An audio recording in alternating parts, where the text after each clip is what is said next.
संदेश ये है कि 24 में मोदी को हराओ और देश बचाओ, लोकतंत्र बचाओ। रघुपति राजा राम, पतित पावन सीताराम।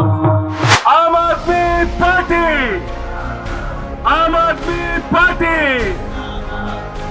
जब वो पार्षदों को खरीद सकते हैं, विधायकों को खरीद सकते हैं, मंत्रियों को खरीद सकते हैं, पार्टियों को खरीद सकते हैं, तो वो कुछ भी कर सकते हैं। बीजेपी के एक भी भाषण में कभी भी लोगों को पढ़ाई के प्रति जागरूक किया नहीं जाता है। वो लोगों को धर्म के उधर खींचते हैं और लोगों को पढ़ाई से वंचित करते हैं। देखिए, मोदी जी के गारंटी पे तो विश्वास रहा नहीं, न मुझे रहा, न जनता को रहा, न मोदी जी को देश के कानून पे विश्वास है। मैं ब्रजेश चौरसिया, आज हम मौजूद हैं जंतर मंतर पर अरविंद केजरीवाल को जो है जेल में डालने के लिए जो उनको जेल में डाला गया है, इसके विरोध में आज उनके जन समर्थक जो है आज सामूहिक उपवास पर यहाँ उपस्थित हुए। देख सकते हैं आप जो है भारी मात्रा में लोग आज सामूहिक उपवास पे, इनके जितने विधायक और जितने इनके जो सांसद हैं लगभग सब आज यहाँ पे सामूहिक उपवास के लिए आए हुए हैं। आज एक दिन का इनका सामूहिक उपवास है अरविंद केजरीवाल के जो ईडी द्वारा उनको गिरफ्तार किया गया उसके विरोध में। आइए आज हम यहाँ जानेंगे क्या यहाँ पे खास प्रोग्राम चल रहा है, क्या होने वाला है, और हम कई लोग से बात भी करेंगे। इसी सिलसिले में बने रहिए बिग बाइट में। नमस्कार जी, आज आप जो है ये सामूहिक उपवास के माध्यम से देश को क्या संदेश देना चाहते हैं? संदेश ये है कि 24 में मोदी को हराओ और देश बचाओ, लोकतंत्र बचाओ। बस जिस प्रकार से देश की हर संस्था को इन्होंने बर्बाद करने का ठान लिया है, ईडी का जो दुरुपयोग किया है, शराब घोटाले का पैसा इनके पास पहुंचा है, घोटाला इन्होंने किया है, अरेस्ट केजरीवाल किया है, तो देश का लोकतंत्र खतरे में है। उसको बचाने के लिए आगे आइए। हर व्यक्ति जाति, धर्म, पॉलिटिकल एफिलिएशन से ऊपर उठ करके देश के लिए साथ खड़ा हो। रघुपति राजा राम, पतित पावन सीताराम। रघुपति राजा राम, पतित पावन सीताराम। ईश्वर अल्लाह तेरो नाम, सबको सन्मति दे भगवान। ईश्वर अल्लाह तेरो नाम, सबको सन्मति दे भगवान। रघुपति राजा राम, पतित पावन सीताराम। आम आदमी पार्टी, आम आदमी पार्टी। 162 गवाह ईडी के हैं, 162 गवाह। 294 गवाह सीबीआई के हैं, 294 गवाह। दोनों जांच एजेंसियों को मिला के 456 गवाह है, 456 गवाह। दोनों जांच एजेंसियों ने मिलाकर 50,000 पन्ने की चार्जशीट तैयार की है, 50,000 पन्ने की। और आपको मालूम है 456 गवाह और 50,000 पन्ने में केजरीवाल का नाम कितनी बार आया? कितनी बार आया? जोर से बोलिए, कितनी बार? 456 में से मात्र 4 गवाहों ने केजरीवाल का नाम लिया। उन 4 गवाहों ने किन परिस्थितियों में, किस दबाव में और कैसे अरविंद केजरीवाल का नाम लिया, ये आम आदमी पार्टी के एक एक कार्यकर्ता, दिल्ली की 2 करोड़ महान जनता और देश की जनता और विपक्षी पार्टियों को पता होना चाहिए। मंगुंटा रेड्डी के घर 16 सितंबर 2022 को ईडी छापेमारी करती है। कहते केजरीवाल से क्या मिले थे आप? उसने कहा हाँ मिले थे। क्यों मिले थे? अपने चैरिटेबल ट्रस्ट के लिए जमीन चाहिए थी। उसके बयान लिए गए। 10 फरवरी तक उसने कुछ नहीं कहा, तो उसके बेटे को 10 फरवरी 2023 को गिरफ्तार करके भाजपाइयों की ईडी ने जेल में डाल दिया। उसके बेटे से पूछा केजरीवाल का नाम ले, पहली बार कहा नहीं लेंगे। दूसरी बार कहा नाम ले, उसने कहा साहब नहीं लेंगे। तीसरी बार कहा नाम ले, उसने कहा साहब केजरीवाल ने कुछ किया ही नहीं तो कैसे नाम ले। चौथी बार कहा नाम ले, उसने कहा साहब केजरीवाल से कोई मतलब नहीं तो कैसे नाम ले। 5वीं बार कहा नाम ले, नहीं लेंगे। 6वीं बार कहा नाम ले, उसने कहा नहीं लेंगे। 6 बार नाम लिया, 5 महीने की जेल बीत गई तो बोले जिंदगी भर जेल में सड़ेगा अगर केजरीवाल का नाम नहीं लेगा। अब वो कमजोर पड़ गया, उसने 7वीं बार केजरीवाल का नाम ले लिया। 7वीं बार नाम ले लिया। कब लिया? 16 जुलाई 2023 को। 16 जुलाई 2023 को जैसे ही उसने नाम लिया अरविंद केजरीवाल को, 18 जुलाई 2023 को ईडी वालों ने कहा बेटा अब कोई दिक्कत नहीं, जमानत पे छूटो, घर जाओ। समझ गए? समझ गए मुकदमा? समझ गए मुकदमा? 10वीं का बच्चा पता लगा सकता है ना इस बात का कि फर्जी मुकदमा है। 16 जुलाई को जैसे ही नाम लिया, 18 जुलाई को उसकी जमानत हो जाती है। 10 बयान बाप बेटे ने दिया। मंगुट्टा रेड्डी और राघव रेड्डी ने 10 बयान दिया। 10 बयान में बाप बेटे के अंतिम 2 बयानों को ईडी वालों ने कहा यह सही है, कोर्ट के सामने रख दिया। 8 बयानों को छिपा के रख लिया, बोले अनरिलाइड डॉक्यूमेंट है, जिसमें केजरीवाल के ईमानदारी का सबूत है। वो कागज ईडी छुपाती है। भारतीय जनता पार्टी की गहरी साजिश ये है साथियों। हमारे वकील गए न्यायालय के सामने, उन्होंने कहा हुजूर माई बाप, हम आरोपी जरूर हैं लेकिन हमारे कागज छिपाए क्यों जा रहे हैं, हमें दिखाइए तो। कोर्ट ने कहा भाई आरोपी का अधिकार है, सारे साक्ष्य उनको दिखाओ। जब वो ईडी के दफ्तर वकील पहुंचे तो हैरान हो गए, होश उनके उड़ गए। उन्होंने देखा 8 बयान में अरविंद केजरीवाल का नाम नहीं, सिर्फ 2 बयान में अरविंद केजरीवाल का नाम लिया गया और उसके आधार पर उठाकर उनको जेल में डाल दिया गया। तो आप क्या कहना चाहते हैं इस सामूहिक उपवास के माध्यम से? आप लोग देश को क्या संदेश देना चाहते हैं, अन्य पार्टियों को क्या संदेश देना चाहते हैं? यही संदेश देना चाहते हैं, ईमानदारी के आदमी के पास यही हथियार होते हैं। ठीक है, हमारे पास पुलिस नहीं है, केजरीवाल जी के पास मिलिट्री नहीं है और फोर्सेस नहीं है, इसलिए उन्होंने पहले ही कहा था कि पुलिस हमें दे दो। पुलिस नहीं दी, लेकिन हमारे पास ये ताकत है उपवास की। उपवास में बहुत बड़ी दिखाता है। महात्मा गांधी जी, जिनको महात्मा का टाइटल मिला, ही वॉज ओनली लीडर जिनको महात्मा का टाइटल मिला, महान आत्मा वही थे। तो उपवास में ताकत है। हमारी आवाज़ उपवास के डायरेक्ट भगवान के पास जाती है। और मोदी जी जो अन्याय कर रहे हैं, राजा को एक अच्छा काम करना चाहिए। एक तरफ तुम राम मंदिर बनवा रहे हो, मर्यादा पुरुषोत्तम राम को लेके आ रहे हो, कहते राम को हम लाए हैं, उंगली पकड़ के रामचंद्र जी को ला रहे हैं। क्या इनकी औकात है उंगली पकड़ के रामचंद्र जी को लाने की? चलो मान लिया लोगों ने, भावना में बह गए, हम भक्ति भाव में बह जाते हैं। लेकिन अगर आप सोचें मर्यादा पुरुषोत्तम राम जी का चरित्र की एक भी गुण आपके अंदर है। मर्यादा पुरुषोत्तम राम ने एक धोबी के कहने पर अपनी धर्मपत्नी को छोड़ दिया था, वो मर्यादा होती है। इन्होंने तो वैसे ही धर्मपत्नी को छोड़ा हुआ है। दूसरी बात है, अभी आम आदमी को परेशान करने लग रहे हैं। आम आदमी की सरकारें चुनकर आई है, कोई ज़बरदस्ती तो आई नहीं। अब इनका काम है ईडी लगा दो, सीबीआई लगा दो, क्राइम लगा दो, फलाना कर दो। अब झूठे संजय सिंह जी एक एक बात खोल रहे हैं ना, वो 6 महीने अंदर रखे हैं, सारी बात खोल रहे हैं कि खुला। आप देख रहे हैं इस समय जो है देश का समर्थन मोदी जी के पास ज़्यादा जो है, बहुत ज़्यादा है। लोग मोदी जी बारे में बात करते, कहते हैं विकास पुरुष हैं, इन्होंने बहुत विकास किया। इस पर क्या कहना चाहते हैं? वाकई ये विकास पुरुष है? विकास पुरुष अगर वो कहते हैं, ठीक है, मीडिया मैक्सिमम उनके साथ है।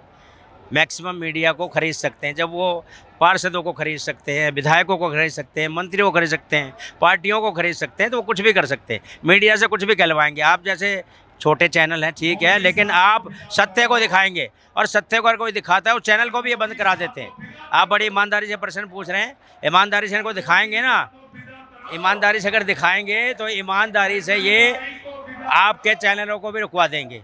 ये मोदी की ताकत है। लेकिन हिटलर भी ऐसा ही था। एक अति होती है, अति के बाद अंत होता है। जिस तरह केजरीवाल जी का डर मोदी जी को सता रहा है, ऐसे ही कंस को कृष्ण जी का डर सताता था। जब कारागार में कृष्ण जी का जन्म हुआ, वहाँ से लगा भाई कंस अब मुझे मरना ही है, तो वही डरे हैं, के फॉर केजरीवाल, के फॉर कंस और के फॉर कृष्ण। तो अब ये के की राशि बड़ी खतरनाक होने वाली है।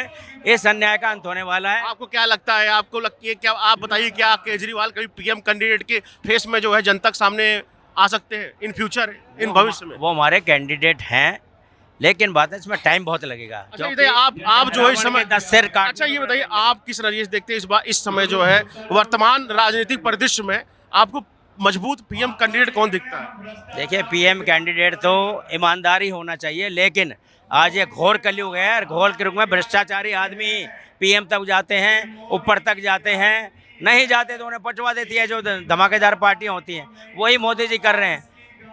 22 करोड़ का घोटाला टोटल था, 12,000 करोड़ तो बीजेपी ने निकाला बॉन्ड से, उसका कहीं जिक्र नहीं है। 100 करोड़ का जिक्र है।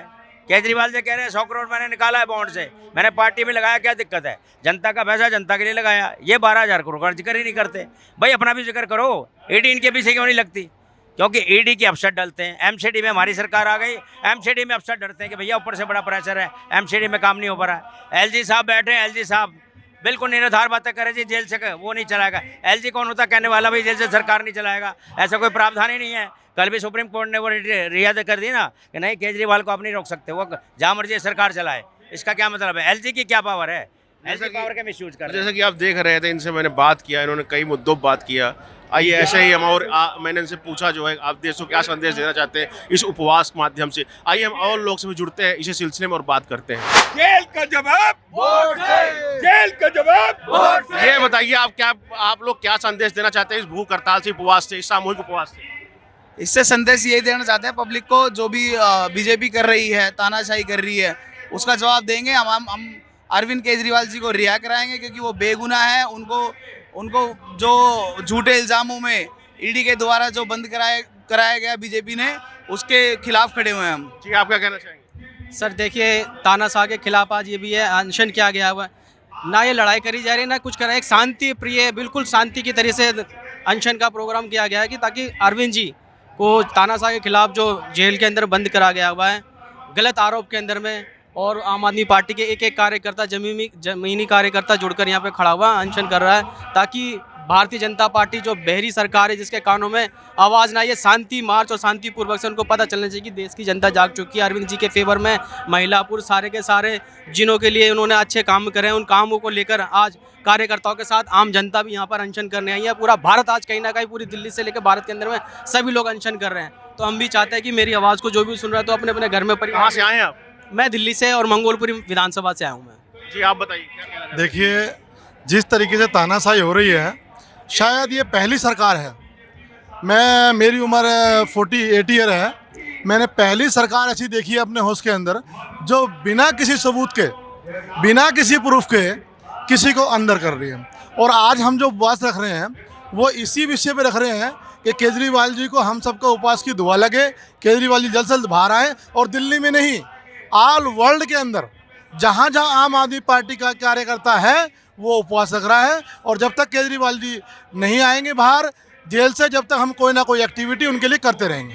जी, आप क्या कहना चाहते हैं? जी, कहाँ से आए? कहाँ से आए? जी, मैं मंगोलपुरी से आया हुआ हूँ।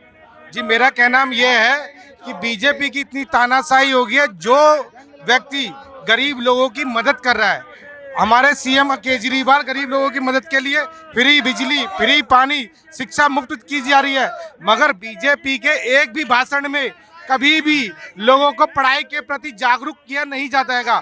वो लोगों को धर्म के उधर खींचते हैं और लोगों को पढ़ाई से वंचित करते हैं। जैसा कि आप देख रहे थे, यहाँ पे लोगों ने कहा कि अरविंद केजरीवाल निर्दोष है और हम उनको जो है उनके लिए जो है संघर्षरत है, हम उनके लिए काम कर रहे हैं। आइए इसी सिलसिले में हम और लोगों से भी जुड़ते हैं और लोगों से बात करते हैं। क्या नाम है आपका? मेरा नाम राजन कुमार है, मैं सुप्रीम कोर्ट में एडवोकेट हूँ। और ये जो अभी स्थिति देश की चल पड़ी है। कहाँ से आए हैं आप? मैं तो दिल्ली में हूँ एट प्रेजेंट, लेकिन मैं हूँ ऐसे बिहार से, रहने वाला मैं बिहार का हूँ। लेकिन ये जो स्थिति अभी देश की चल पड़ी है, इसलिए मैं इनका साथ देने आया हूँ। उपवास में जो है अरविंद केजरीवाल जी का साथ देने आया हूँ, क्योंकि देश का माहौल जो है मोदी जी एकदम बिगाड़ चुके हैं। इतना मतलब गिरा चुके हैं देश का स्तर, राजनीतिक का स्तर गिरा दिए हैं इन्होंने। जो एक सिटिंग मुख्यमंत्री को ईडी वाले गिरफ्तार कर लेते हैं, सीबीआई वाले गलत केस में फंसा देते हैं, तो आप समझिए देश किस तरफ जा रहा है, देश किस ओर जा रहा है, ये जनता समझ सकती है। और हमेशा मोदी जी झूठ पे झूठ बोलते रहते हैं। मतलब ये इतने बेशर्म हो गए हैं कि झूठ के सिवा इनका राजनीतिक ही नहीं चल सकता है। और ये देखिए, इतना अहंकार से ग्रसित हो गए ये व्यक्ति। मोदी जी कहते हैं मोदी की गारंटी, अरे काहे का गारंटी? तुम्हारा क्या चीज़ का गारंटी है? कभी भी मौत आ सकती है ना किसी को। जब मोदी का गारंटी नहीं तो इसका अहंकार बोल रहा है मोदी की गारंटी। लोगों को समझना अभी चाहिए। कल जो है राहुल गांधी ने भी अपने मैनिफेस्टो में 25 गारंटियां दी हैं, चाहे आपको मालूम होगा। इस पर क्या कहना चाहेंगे? एक तरफ मोदी अपनी गारंटी दे रहे हैं, एक तरफ राहुल गांधी अपनी गारंटी। आपको किसकी गारंटी पे ज्यादा जो है विश्वास? देखिए, मोदी जी के गारंटी पे तो विश्वास रहा नहीं, न मुझे रहा न जनता को रहा, न मोदी जी को देश के कानून पे विश्वास है। कल ही योगी आदित्यनाथ ने भरी सभा में मंच से ये कहा कि अगर कोई माँ बेटी का मतलब कुछ भी अगर शोषण करता है तो उसको मैं राम नाम सत्य करवा दूंगा। एक संवैधानिक पद पे बैठा हुआ व्यक्ति इस तरह का अगर लफ्ज का प्रयोग करता है कि मैं राम नाम सत्य करवा दूंगा, यानी वो समझ जाइए कि किस तरह का नेता है। आप पे तो खुद ही आर्म्स एक्ट का केस है मोदी जी पे। भगवा चोला धारण कर लेने से कोई साधु नहीं बन जाता है। पहले तो आपको अपना जो दिमाग है, मन है, उसको सही करना पड़ेगा। आप किसको वो धमकी दे रहे हैं? यानी वो साफ तौर पे मुस्लिम धर्म को जो है टारगेट कर रहे हैं। हिंदू को तो मतलब वो करते ही नहीं कुछ है। अच्छा, ये बताइए, आप जैसे बिहार से हैं, तो बिहार में बताइए आप जो है क्या माहौल चल रहा है गठबंधन? जैसे वहाँ पे एक मैंने अभी कुछ दिन पहले वाकया सुना था कि गांधी मैदान में जब भी अपार जन समर्थन मिला लोगों को तो परिवर्तन हुआ। इस बार क्या बिहार परिवर्तन की ओर बढ़ रहा है? देखिए, बिहार तो परिवर्तन की ओर है, लेकिन मेरा मानना है कि जब तक ईवीएम है, ईवीएम घोटाला होता है। मैं कैंडिडेट भी रहा हूं सुल्तानगंज विधानसभा से, एमएलए का। जब तक ये ईवीएम रहेगा तब तक मोदी साम दंड भेद करके जीतेगा ही जीतेगा। इसलिए जितने भी विपक्षी हैं इनको ईवीएम के खिलाफ सड़कों पे आना पड़ेगा, तभी ये मोदी का मतलब सत्ता से इसको दूर कर सकते हैं, अन्यथा मोदी सत्ता से दूर नहीं होगा। पर आप ईवीएम बात कर रहे हैं, पर अभी तक एक भी ऐसा प्रूफ नहीं आया कि इसे ईवीएम घोटाला होता है। ये तो हमको तो जो लग रहा है ये निराधार है। ये नहीं, प्रूफ कैसे देगा? चुनाव आयोग से समय मांगता है विपक्षी पार्टी, चुनाव आयोग समय ही नहीं देती है, तो प्रूफ किस तौर पे देगा? प्रूफ तो चुनाव आयोग को करना पड़ेगा ना कि कैसे नहीं होता है। चुनाव आयोग प्रूफ करेंगे ना। आपको जब पब्लिक कहती है, सारे देश में जहां जहां ईवीएम से चुनाव होता है, सारे ने सॉफ्टवेयर डिक्लेयर कर रखा है कि मेरा सोर्स कहां है, सॉफ्टवेयर का सोर्स कहां है। आपका क्या सोर्स है? क्यों नहीं आप डिक्लेयर करते हैं? जब भी विपक्षी आपसे समय मांगता है तो आप समय नहीं देते हैं। ये किस तरह का राजनीतिक चल रहा है देश में? मेरा नाम नरेश है, मुंडला विधानसभा से हूँ और प्रत्येक नदी विधायक हूँ। और मैं कहता हूँ पाप का गाड़ा फूटेगा, केजरीवाल छूटेंगे, सच्चाई जीत होगी। अरविंद केजरीवाल जैसा कोई नेता नहीं है। 75 सालों में पहली बार ऐसा हुआ है। गरीबों की तीर्थ यात्रा, बस में फ्री, दवाई फ्री, ऐसा आज तक नहीं हुआ। बिजली 24 घंटे आ रही है। स्कूलों काम कितना हुआ, ये आज पहली दफा हुआ है। मैं आंदोलन से जुड़ा हूँ, मैं नरेश आंदोलन से आज तक साथ हूँ। तो ठीक है, जैसे कि मैंने इनसे बात किया, अभी मैंने सोमनाथ भारती जी से बात किया। आइए और भी लोगों से मैसेज जुड़ते रहेंगे। और आज यहाँ पे सामूहिक जो है उपवास का जो है आयोजन किया गया है आम आदमी पार्टी की तरफ से। और हम यहाँ पे लोगों का जो है ये मानना है कि अरविंद केजरीवाल दोषी नहीं है, निर्दोष है। उनको जल्द से जल्द जेल से जो है रिहा करना चाहिए मोदी सरकार को। यही सब बातों को लेकर आज यहाँ लोग इकट्ठा हुए हैं। आइए हम बने रहते हैं द डिग बाइट से, आप लोग बने रहिए और देखते रहिए। हमको लाइक एंड सब्सक्राइब, अपना प्यार देते रहिए।